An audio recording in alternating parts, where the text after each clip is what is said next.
Aloha, boys and girls, and welcome to the cafe. Aloha, everybody. Thank you, everyone, for coming out. He's even giving me a beer. Dobro veče. Good evening, everyone. Nasi Sinabe. Welcome, my friends. Thank you so much for coming out. Thank you, thank you.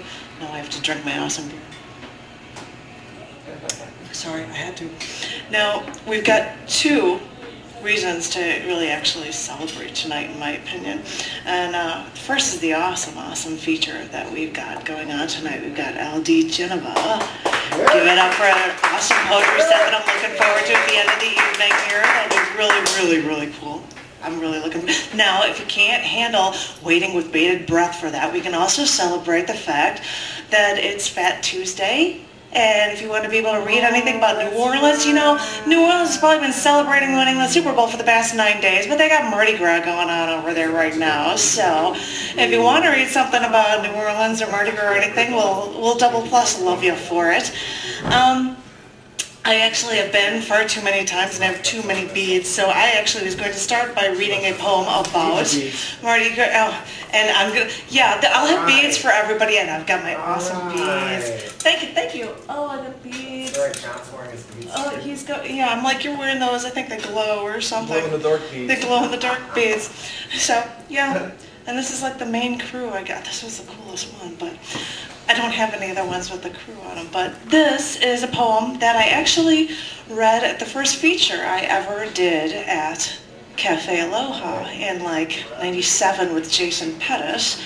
And I said, well, this one relates to New Orleans. This poem is called The One at Mardi Gras. I was at Mardi Gras last weekend, and I got a bunch of beads from parades. No, I didn't lift my shirt for them. And a friend of mine had a balcony on Bourbon Street, and so we were on it on a Friday night, and the swarms of people just stretched for over a mile. It was a mob, and no one could walk, and the crowd just kind of carried you through. And all of the men expected women to get naked for them for beads. And from my balcony, I could see every few minutes a series of flash pops, couples with a roar from the crowd. So I knew that a woman somewhere lifted her shirt for the screaming masses. I refused, however, to strip for drunk strangers when I knew they all expected me to, being on a balcony and all. So men would look up at me and stretch out their arms, looking up inquisitively as if to ask whether or not they could have some beads from me or if I would just strip. And since I wasn't stripping and I had plenty of beads, I decided to turn the tables and see if men would accept the same conditions they asked of these women. When they looked up at me for something, I would say, "Drop your pants!" And they would look up at me, confused, because the women are supposed to be the ones doing the stripping. But in general, I got two responses from the men.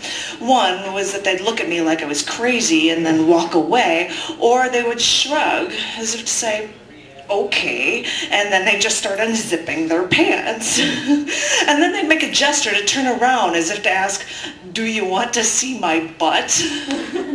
And I would yell, the front! And so then they would say, okay, they just start going and working at their pants, and they drop their pants and their underwear to their knees, and then they start moving their hips, which I never asked for, by the way. So over the course of the evening, I managed to get at least 20 men to strip like this for me, and I was amazed that there was this society, this microcosm of society that allowed this kind of debauchery in the streets, a sort of prostitution for plastic beads form of capitalism. So I was reveling in this bizarre annual ritual when this man, average to everyone else, wearing a gray and minding his own business, decided to look up at me. So I asked him to drop his pants, and instead of disgustingly leaving or unwillingly obliging, he crossed both hands in front of his chest and looked up at me as if to ask, you want me to do what? "You naughty, naughty girl." And he smiled and looked up at me, and it occurred to me that I finally found someone in this massive crowd that thinks the way I do. And now, New Orleans has a population, from what I hear, of about 1 million, but during Mardi Gras there are like 9 or 10 million people there, and all I could think was that of all these people here, I finally found someone who wouldn't blindly do what I asked, but at the same time wouldn't think I was crazy for asking. Of course, as I looked at him, I also happened to think that he was stunning. By far the best-looking man I had seen there all night, that entire time. He looked like he had style, he had self-confidence, but then again, I'm nearsighted and was on a balcony drunk in New Orleans on Mardi Gras. So we hit an impasse when he wouldn't strip, and neither would I, so his attention was eventually diverted to other balconies. But I noticed for the next half hour that he never left from under my balcony, and every once in a while he would turn around and look up at me. Oh boy, I was thinking the entire time, I knew this is no way to start a relationship. Hell, I'm sure the guy lives nowhere near me, and we probably haven't even had a real actual conversation together, but he's damn near perfect.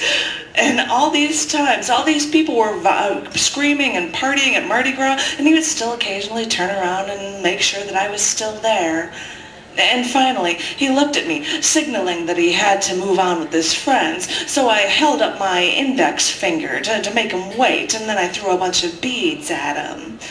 A part of me threw him because he was a good sport, putting up with my taunting and not giving in.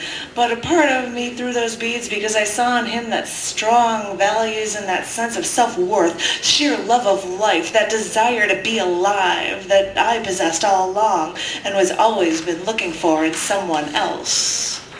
Thank you. And Mardi Gras.